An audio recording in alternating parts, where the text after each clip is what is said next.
chapitre 7, c'est l'endroit où nous sommes rendus. Nous allons ensemble dans ce beau chapitre de la parole de Dieu. On va lire les versets 1 à 6. Ça nous introduit avec des éléments de base, mais vraiment, je veux situer du contexte par rapport à Romains 7. Là.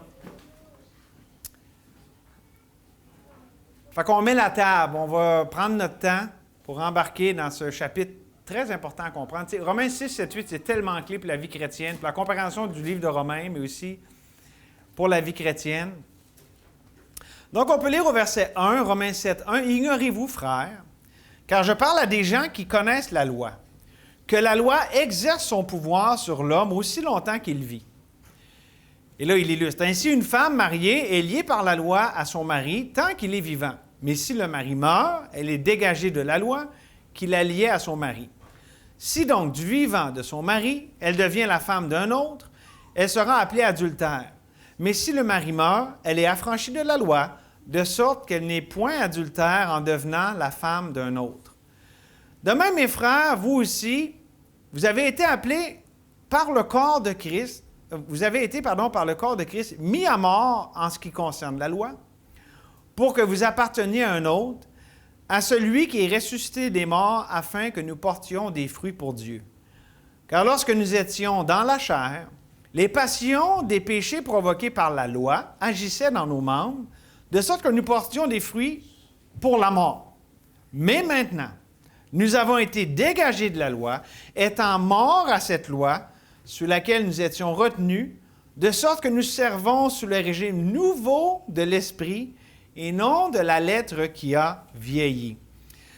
J'ai quand même pas mal de choses à vous dire. Je veux parler du ministère unique de Romains 7 dans la vie d'un chrétien, mais je vais juste clarifier une affaire en partant. Quand ça parle au verset 2 par illustration, c'est une femme qui est mariée. Elle est liée à son mari tant qu'il est vivant. S'il meurt, puis là, ça dit, si elle se marie de son vivant, elle est adultère.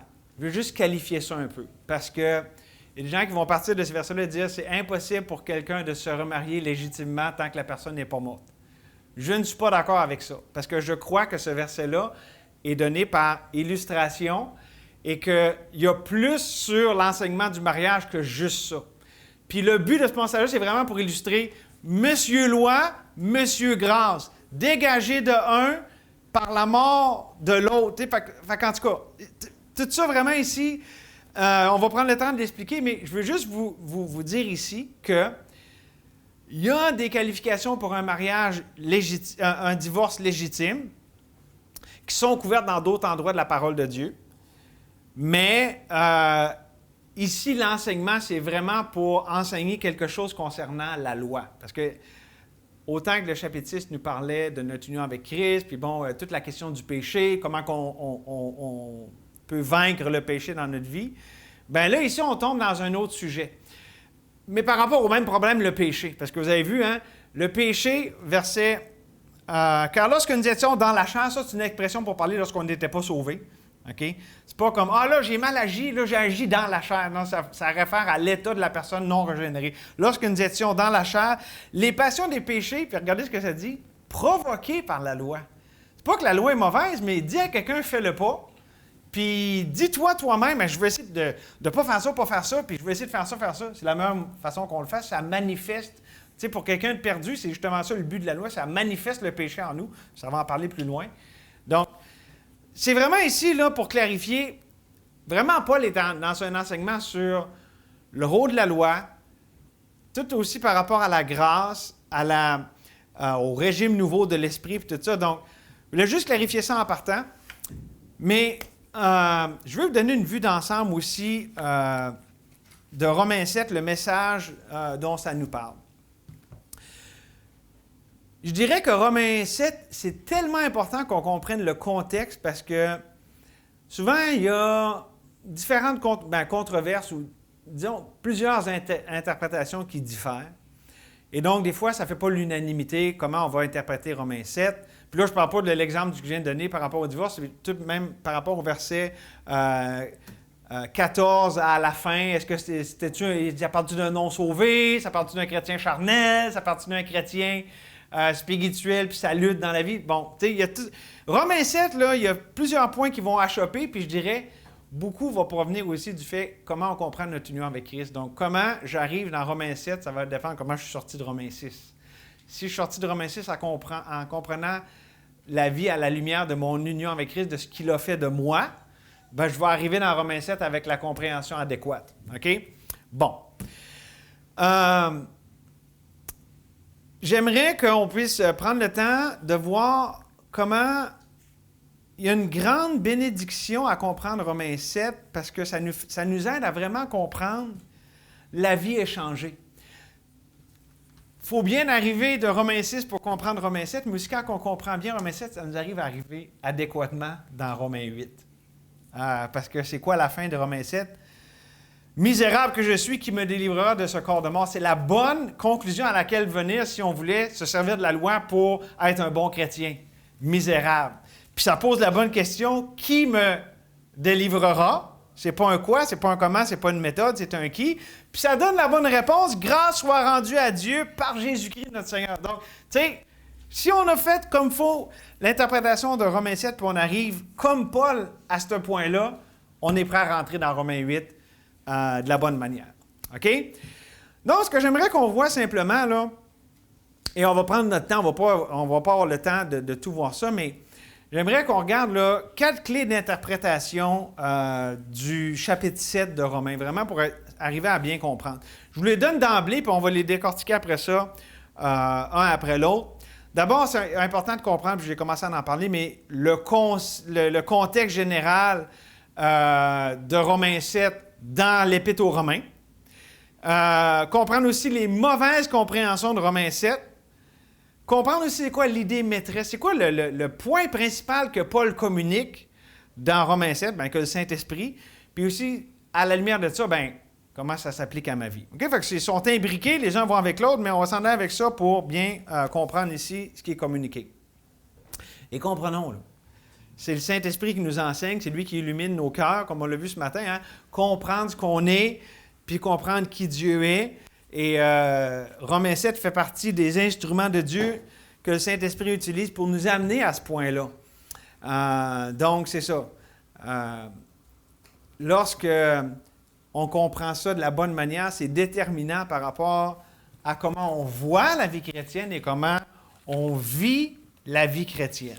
OK? Donc, première question qu'on se pose, comment comprendre le contexte de Romains 7 à la lumière plus large de Romains en général? Si je vous dis, c'est quoi le thème de Romains? Vous pouvez me répondre avec un mot. Ben, puis, un mot, mais vous pouvez en rajouter de quelque chose. Romains, ça parle de quoi? Un mot. Justice de Dieu. OK? Fait que la justice, mais pas n'importe laquelle, de Dieu. C'est vraiment, tu sais, on dit la justification par la foi, mais ça part, tu sais, que Dieu, tout émane de ça, OK? Puis, dans le fond, l'ouverture de Romains, ça dit comment personne n'a cette justice-là. Autant les Juifs, autant les païens, là, Romains 1, que les Juifs, qu'eux autres avaient la loi, mais ils n'étaient pas plus justes, OK? Il n'y avait pas plus de justice en eux-mêmes.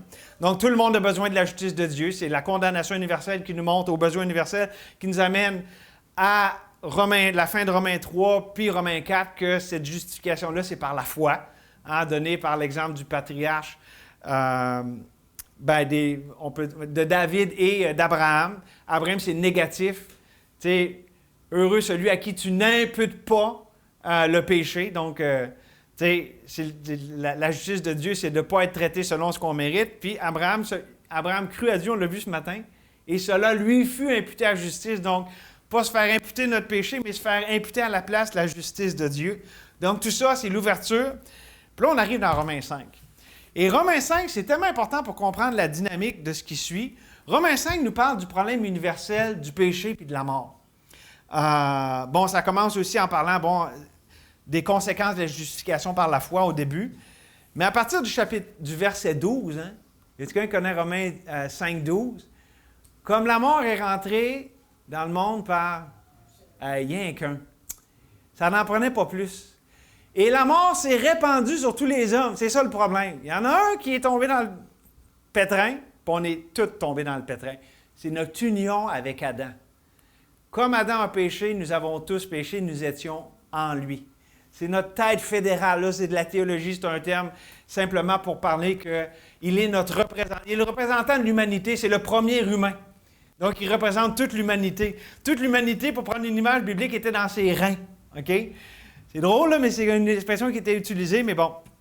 Et donc, ça nous explique dans Romains 5 comment, ça c'est le problème universel. Puis après ça fait tout le parallèle parce que là, ça nous introduit à l'union avec Christ.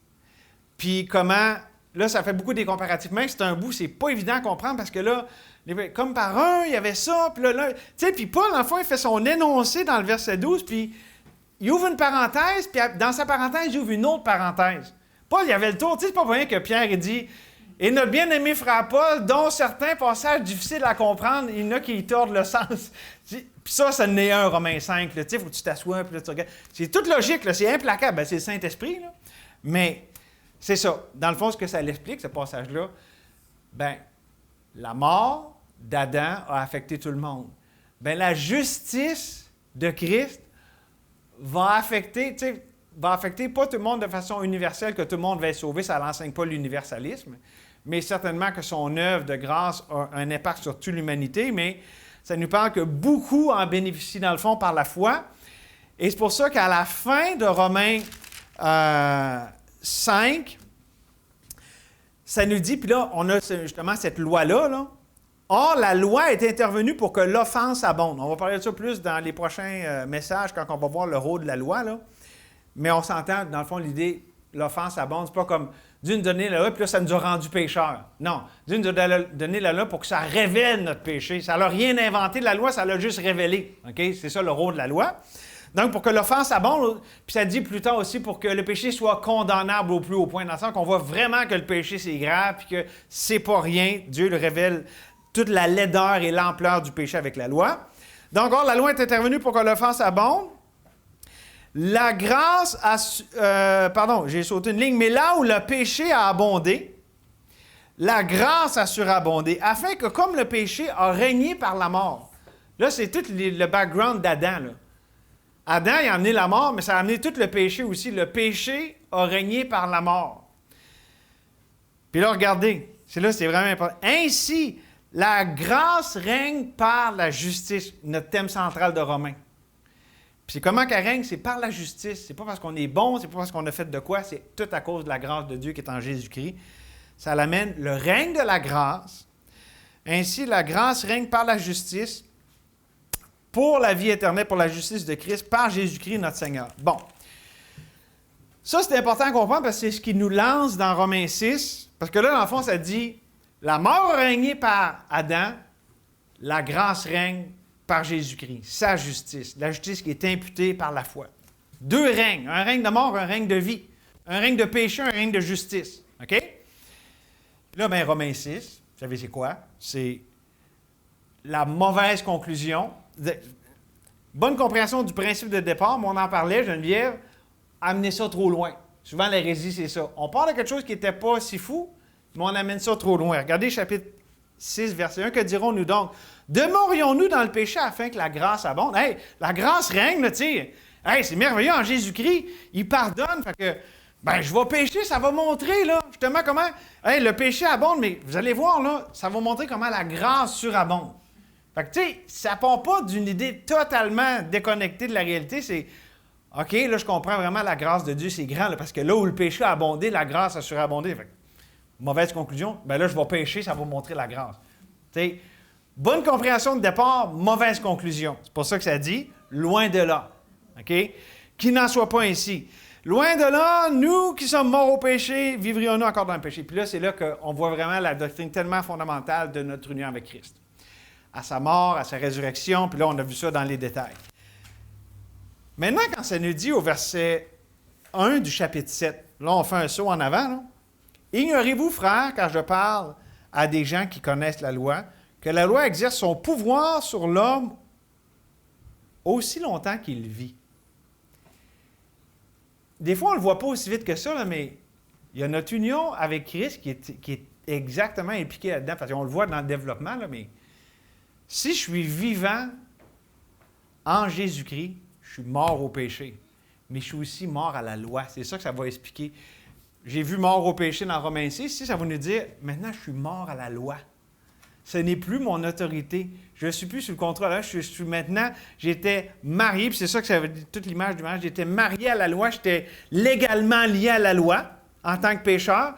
Maintenant, j'ai été affranchi, je suis légalement lié à Christ.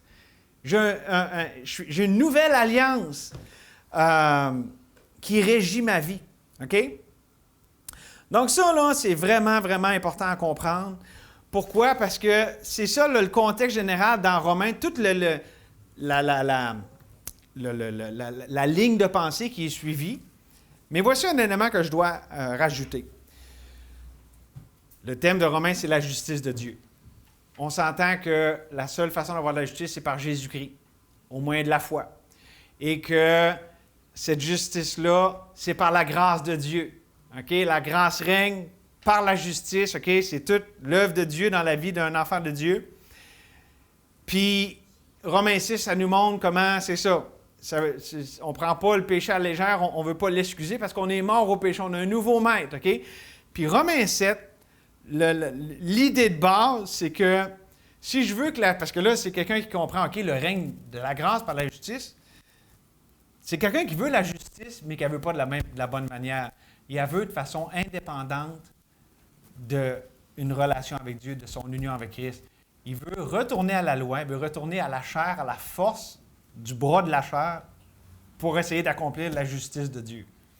Le constat de Romains 7, ça ne marche pas. Misérable que je suis, qui me délivrera de ce corps de mort? On est avec un corps qui est enclin vers le péché. Oui, on est mort avec Christ, puis la puissance du péché a été brisée, mais j'ai beau mettre toutes les règles, d'essayer bien fort de tout mon cœur, la loi ne peut pas me secourir pour la sanctification. C'est vraiment ça l'idée de Romains 7. Romains 6, c'est on laisse tout faire, on fait n'importe quoi. Romains 7, c'est le contraire. C'est vraiment fort, puis on va tout régimenter pour être sûr de ne pas pécher, puis que la justice vraiment soit là. OK? Donc, bonne intention, mais encore là, mauvais moyen. OK? Puis bon, il va développer ça, on va le regarder à travers les messages qu'on considère dans Romains 7, là, mais ça m'amène à revenir à la question qu'on a vue déjà la semaine passée, les 2 dernières semaines. La fameuse question ce qui est impliqué dans le chapitre 6, verset 14, « Car le péché n'aura point de pouvoir sur vous, puisque vous êtes non sous la loi, mais sous la grâce. » Sa réponse est que, c'est quoi ça veut dire ne pas être sous la loi, mais d'être sous la grâce? Voyez-vous comment ça se tient? On est sous le règne de la grâce, on n'est plus sous la loi. Mais là, le péché n'a plus de pouvoir sur vous. C'est quelque chose de bon là, de ne pas être sous la loi. On a été libérés, on est maintenant sous la grâce. On a été dégagés de l'emprise de la loi, de sa seigneurie. On a pu se mettre là, impersonnel et implacable, intransigeant. Il n'y a pas de passe-droit avec la loi, là. Tandis que le règne de la grâce, on est avec celui qui est le bon berger, qui nous conduit, qui vit en nous. OK? Et donc, c'est vraiment un contraste entre, ici, ça dit 2 époux, on pourrait dire 2 seigneurs, 2 maîtres, 2 autorités. Et donc, c'est ça ici, l'idée que, c'est ça. Pourquoi le péché n'a plus de pouvoir? Parce que je ne suis plus pris par moi-même à essayer de me débarrasser du péché dans ma vie. J'ai celui qui vit en moi, puis qui, lui, par sa grâce, me donne la victoire sur le péché. Un point qui est important à amener, puis dans le fond, Romains 7, ça veut répondre à ça. Connaissez-vous l'expression antinomien? Être antinomien. Anti, c'est contre, et nomos, c'est la loi. Contre la loi. Là, il y a des gens qui, encore là, vont dire, là, on est dégagé de la loi, ça veut dire qu'on n'a plus besoin de loi, plus d'Ancien Testament, c'est tout bon pour la poubelle. Non, parce que la loi, elle est bonne et elle a un but, mais il faut en comprendre l'usage. C'est-à-dire que, par exemple, on lit au verset 12, « La loi donc est sainte et le commandement est saint, juste et bon. » Verset 13, « Ce qui est bon a-t-il donc été pour moi cause de mort? Loin de là. Mais c'est le péché afin qu'il se manifeste comme péché en me donnant la mort par ce qui est bon et que le commandement, et que par le commandement, il devienne condamnable au plus haut point. Nous savons en effet que la loi est spirituelle, mais moi je suis charnel, vendu au péché. Et ça, c'est certainement obligatoire dans la vie d'un perdu pour qu'il arrive à Christ. Mais dans la vie d'un enfant de Dieu, la loi nous rappelle constamment que nous ne sommes pas autosuffisants, qu'on a constamment besoin de la grâce de Dieu. Autrement dit, la loi nous rappelle « essaye pas toi-même ».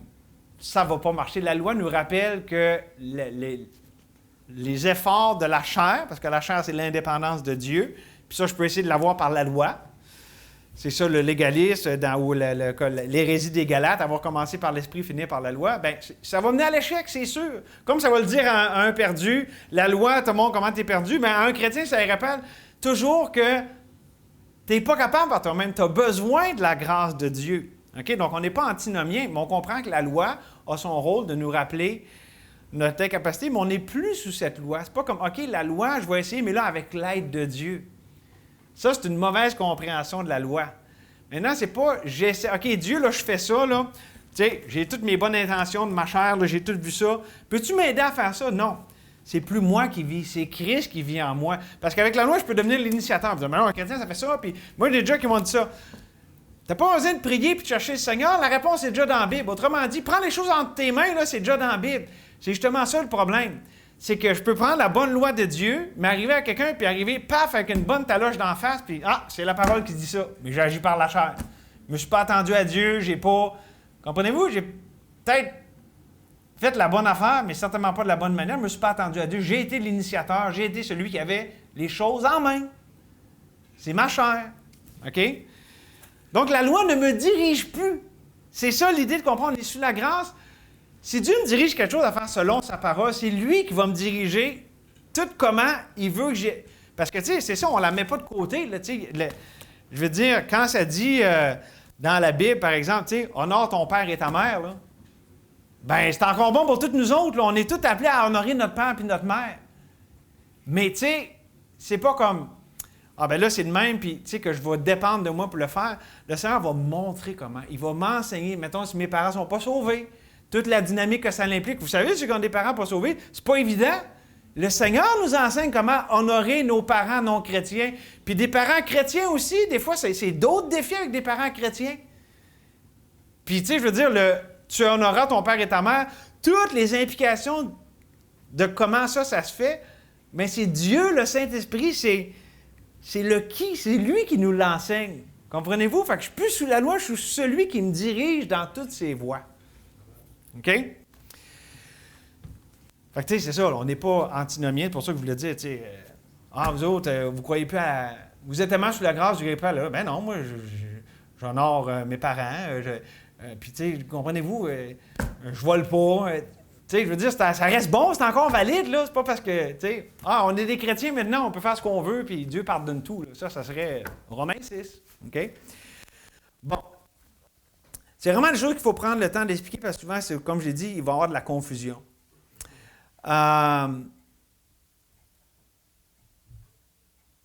Une autre chose aussi, souvent, puis celle-là, je l'entends particulièrement en ce moment dans le ministère de prison parce que j'ai pour ne pas nommer, là, des adventistes du 7e jour, qui sont, dans le fond, l'hérésie galate moderne. Tu sais, c'est... commence par la grâce, finissent par la... Parce que tu parles à un adventiste, là, il va dire, Jésus, c'est ça le sauveur, puis puis... Mais là, tu l'écoutes parler après, la sanctification, là, ben là, justement, eux autres, là, tu sais, sont beaucoup sous la diète de l'Ancien Testament, là. Tu sais, dire, ben là, tu sais, Lévitique 11, là, c'est pas mal notre menu, ça, là, tu sais. Fait que s'il y a un animal, le pied fendu, puis bon... Fait qu'ils vont vraiment marcher par ça, tu sais, tout sincère, puis tout ça, mais... je suis convaincu, on n'est pas tenu aux lois cérémonielles et diététiques de l'Ancien Testament. Ces choses étaient l'ombre. Ça pointait tout à Christ, là, qui lui est l'accomplissement de toutes ces choses. Ça n'a plus sa raison d'être. Même, savez-vous, tout pointait à Christ. Savez-vous qu'un prêtre, là, comment il était habillé, là, un sacrificateur, là, c'était tout christocentrique, là. Fait que j'ai pas besoin de venir ici habillé en toge, avec un éphod. Parce que ça, c'est tout accompli en Christ. Tu sais, l'éphod est proche du cœur. Tu sais, c'est les tribus d'Israël, tu sais, sont sur le, tu sais, les tribus sont proches du cœur de Dieu. Tu sais, il y a toute une symbolique dans chaque détail. C'est fou, puis blanc, c'est la justice. Puis, tu sais, ça pointe tout à Jésus-Christ. Puis c'est accompli en lui. Ça n'a plus sa raison d'être. Donc, toute la loi cérémonielle et tout ça qui était temporaire pour un temps, qui était l'ombre des choses à venir, c'est passé. Mais la loi morale est toujours en vigueur, mais encore là, il faut juste comprendre comment. Là. Pas comme moyen de s'appuyer là-dessus pour grandir dans le Seigneur, mais comme moyen légitime. Je veux dire, quand on dépend de Dieu, il va nous diriger selon ces choses-là. Là. Il va nous être dans nos rapports avec les autres. Il va nous amener à être humbles lorsque on est en faute. Ça fait toute partie de la loi morale. Là. Vous allez voir, c'est plus que juste les 10 commandements. Là. C'est ce qu'on appelle la loi morale. Bon. Un autre point de clarifier. Donc, c'est ça. Si on veut le résumer, dans le fond, Romains 7, c'est le danger de dire, ben, le péché, c'est certainement un mauvais maître. Mais on va essayer un nouveau maître, tiens, la loi. Fait que là, tu sais, ça paraît pas mal mieux, là. Mais la réponse de Romains 7, non, c'est pas encore le bon maître. Il y en a juste un maître, c'est le bon berger. C'est Dieu, puis comprenez-vous? Fait que, on est comme un peu plus proche à Romains 7, tu sais, c'est comme, ben là, tu sais, la loi, je veux dire, c'est bon, là. Oui, mais pas pour être ton maître. Tu sais, ça le dit, là, elle est bonne, elle est sainte, tu sais. En tant que tel, on n'a pas de reproche à la loi, mais elle n'est pas faite pour être notre maître. La domination de la loi était finie. Parce que quand elle dominait, c'était pour nous amener à celui qui est le maître. Tu sais, la loi est juste pour nous conduire. Tu sais, la loi est un pédagogue pour nous amener à Christ. OK? Fait qu'on peut dire en simple que c'est vraiment ça ici l'idée de Romains 7, de comprendre dans son contexte. Donc, si je le dis dans les mots pour la fin de Romains 5, bien, pour que la grâce règne dans ma vie par la justice, ça va être par Jésus-Christ. C'est comme il est écrit, ça ne va pas être par la loi que Jésus-Christ, tu sais, que Jésus-Christ a accompli, puis tu sais, la loi parfaite de Dieu. Non, ça va être par Jésus-Christ. OK? Un autre point, puis comment... J'ai presque terminé. Comprendre c'est quoi être sous la grâce, quand à la lumière de tout ce que je veux dire là, que j'ai dit là, ben c'est comme ça dit à la fin du verset 6, c'est d'être sous un nouveau régime, un nouveau ministère, une nouvelle administration. Tu sais, on voit ça dans un restaurant, là. Nouvelle administration, ça veut dire, tu sais, les autres avant, ils étaient poches, puis vous avez fait des plaintes, puis vous les aimiez pas, là. Ben là, c'est une nouvelle administration. Ben, tu sais, dans notre vie, quand c'était la loi qui administrait, c'était des temps difficiles, là. C'était Pharaon qui demandait tout le temps plus, là. Tu sais, c'est ça un peu l'idée de la loi, c'est implacable, là. Tu sais, ça veut tout le temps la perfection, là. C'est pour ça qu'il y a des perfectionnistes qui se tuent avec la loi. Parce qu'ils veulent vraiment l'atteindre, parce qu'elle est parfaite, puis ils disent... Oui, comprenez-vous? Une nouvelle administration, tu as celui qui ne va rien contre la loi, mais il donne la capacité, il te dirige, il te donne la force, il donne tout ce que tu as besoin pour accomplir, comme on a vu dans Romains 8,4, hein, afin que la loi soit accomplie en nous qui marchons par l'Esprit en dépendance à Dieu et non par la chair en dépendance à soi. OK? Donc ça, c'est la bonne compréhension d'être sous le règne de la grâce. C'est ce qui nous amène à Romains 8. Donc, je dirais, pour l'amener dans des termes qui vous sont peut-être... je l'ai déjà dit, mais je vais le répéter. Romains 7 est un passage peut-être douloureux, mais nécessaire, voire obligatoire, vers Romains 8. Où je l'ai entendu demain, j'ai aimé ça. Romains 7, c'est des chrétiens qui n'ont pas cru à Romains 6 pour arriver direct dans Romains 8. Ils n'ont pas cru qu'ils étaient morts au péché. Ils n'ont pas cru qu'ils étaient vivants pour Dieu, fait qu'ils essayent encore un peu plus. Comprenez-vous? Fait que Romains 6, c'est tout bon, mais là, tu peux arriver. OK, j'aurais été prêt pour Romains 7, mais tu as besoin de comprendre c'est quoi que ça veut dire vraiment d'être mort au péché, vivant pour Dieu. OK? Fait que ça va tout ensemble. C'est un tout qui se tient. Puis j'aime tellement comment le Saint-Esprit il dirige parce que c'est comme quand ça arrive à la fin du chapitre 5, ça fait une grande déclaration. La grâce règne. Puis là, le Saint-Esprit, qui connaît le cœur humain, anticipe les deux tendances de la nature humaine. Un qui va dire, ah, ben le péché, c'est pas grave, on va faire n'importe quoi. Puis l'autre, ben là, on va vraiment essayer fort de ne pas pécher. Puis il donne la réponse parfaite aux deux. Puis ça nous amène ensuite à être prêts à rentrer dans Romains 8. Tu sais, toute Écriture est inspirée de Dieu, là. Fait que les deux tendances d'un bord puis de l'autre qui nous empêcheraient de vraiment s'approprier puis rentrer dans la marche par l'Esprit qui est dans Romains 8, bien, en partant, le Saint-Esprit nous claire ça, puis ça nous amène à comprendre les choses de manière à ce qu'on puisse vivre pleinement Christ, notre vie, par la foi.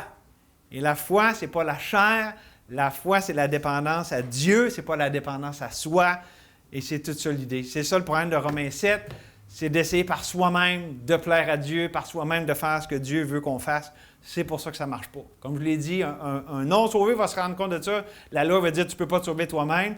Bien, la même loi va dire à un sauvé « tu ne peux pas te sanctifier toi-même ». C'est pas plus compliqué que ça. C'est pas mal tout ce que j'avais à dire sur ce sujet. Avez-vous des questions? Oui, Jean-Pierre? Qu'est-ce que tu répondrais à un adventiste qui dit « oui, là, toute la loi est là et tout ça, puis ben seulement qu'est-ce qu'on fait du sabbat? Si tu dis « oui, toute la loi est bonne, ben seulement que tu mets de côté le sabbat. » Moi, j'ai en tête que je me dis « bon, Christ est notre sabbat. » Mais moi, je réponds en ne répondant pas. C'est-à-dire, je l'ai eu, celle-là, là. Sabbat, puis là. La réponse typique, là, c'est qu'ils vont dire « hey, là, Sunday, là, c'est le jour du soleil, c'est païen, puis bon. » Moi, je rentre même pas là-dedans. Parce que pour moi, c'est pas tant... Tu sais, pourquoi tu dis samedi absolument? Le Seigneur a dit que le Père recherche ceux qui l'adorent en esprit et en vérité. Tu sais, l'affaire d'insister sur le sabbat, là, puis moi, je pourrais être de mon bord, ben non, je vais insister sur le dimanche, puis tu sais, je pense qu'il y a des preuves bibliques du dimanche, ça dit quand vous rassemblez le premier jour de la semaine, puis bon. Puis Jésus a fait toutes choses nouvelles, tu sais, puis la fin de la création, il s'est reposé, mais Jésus a fait toutes choses nouvelles, il recommence une nouvelle semaine. Tu sais, il y a plein de... Mais je ne vais pas là. Ce que j'amène plutôt, c'est, tu sais, le pourquoi des choses. Pourquoi tu es insistant sur le sabbat? Parce que tu dis que c'est comme ça que tu vas plaire à Dieu. On ne plaît pas à Dieu en se rassemblant un samedi ou un dimanche ou un lundi. Tu sais, mettons des pays, là, que je sais pas, moi, il y a des conditions extraordinaires qui font en sorte que, mettons, les chrétiens pourraient juste se rassembler le lundi. Là. Mais savez-vous quoi? Ils pourraient adorer le Seigneur en esprit et en vérité en église le lundi. Tu sais, c'est pas comme...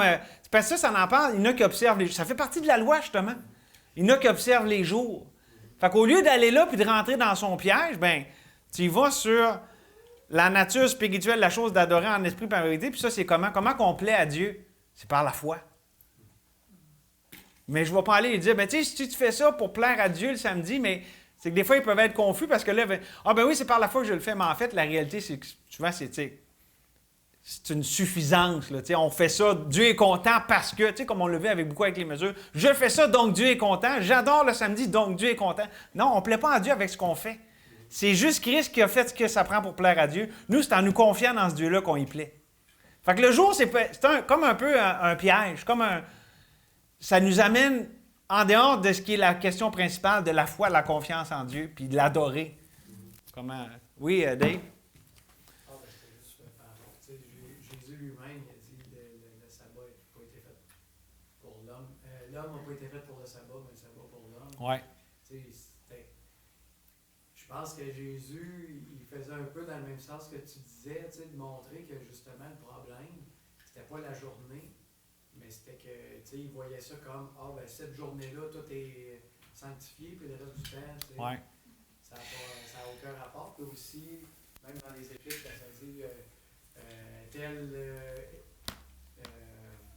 reconnaît les journées, tout ça, puis l'autre, ouais. les estime tous égaux, puis dans le fond, il est en train de dire ça ne change rien. Ouais. C'est pas la journée elle-même. Oui, parce que là, tu réfères à Romains 14, c'est très pertinent, mais aussi Ésaïe 58. Tu sais, parce que là, ils se plaignent, dans le fond, ils disent « Hey, Dieu, on jeûne, puis là, on fait toutes ces affaires-là, puis ça donne rien. » Et là, Dieu leur dit, mais c'est pas le jeûne que je prends plaisir. Autrement dit, vous faites une bonne affaire, mais vous êtes mal disposés. C'est pas par la foi que vous voulez votre nanane. Puis ça n'a pas, dans Ézéchiel aussi, ça dénonce ça. Hey, Dieu, on a fait ça, on est supposé avoir quelque chose. T'sais. Dieu, c'est pas une banque à pitons, là, que tu pèses un piton puis il sort la bénédiction. T'sais, le juste vivra par la foi, là, puis, fait que, c'est ça. Fait que, je dirais l'esprit dans lequel c'est fait. Puis Ésaïe 58, c'est un très bon passage là-dessus, là, parce que c'est par rapport justement à la question du jeûne et du sabbat. Puis, tu sais, ils ne comprenaient pas, ils se plaignaient parce qu'ils ne comprenaient pas, ils s'attendaient que, tu sais, hey, Dieu, on a fait notre BA, ben là, pourquoi tu ne nous bénis pas? Ils ne craignaient pas l'Éternel, tu sais, puis Dieu le dit, là, ben, vous frappez, là, tu sais, ça faisait dur leur affaire. Dans les jours de jeûne, ils se faisaient dessus, puis ils se criaient après, là, tu sais. Dieu, pourquoi tu ne réponds pas? Ben, tu parles un peu comme un petit problème d'attitude. Tu sais, c'était comme assez évident. Ouais, Ésaïe 58. Oui, Josiah.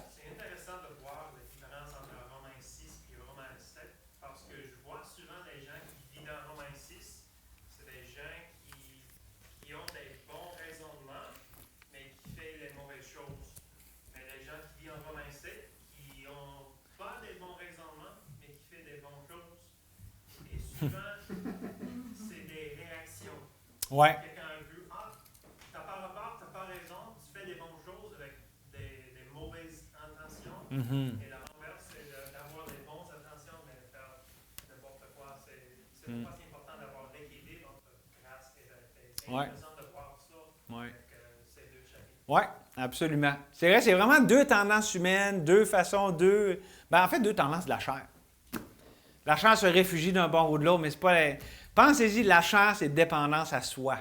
Ses raisonnements, puis tout ça. On peut prendre la bonne loi de Dieu ou les bons raisonnements humains, mais la chair, ça reste la chair. T'as beau ils mettent une Bible dans les mains, t'as beau ils mettent un beau sourire, puis la faire chanter Kumbaya, la chair, c'est de la chair. Je veux dire...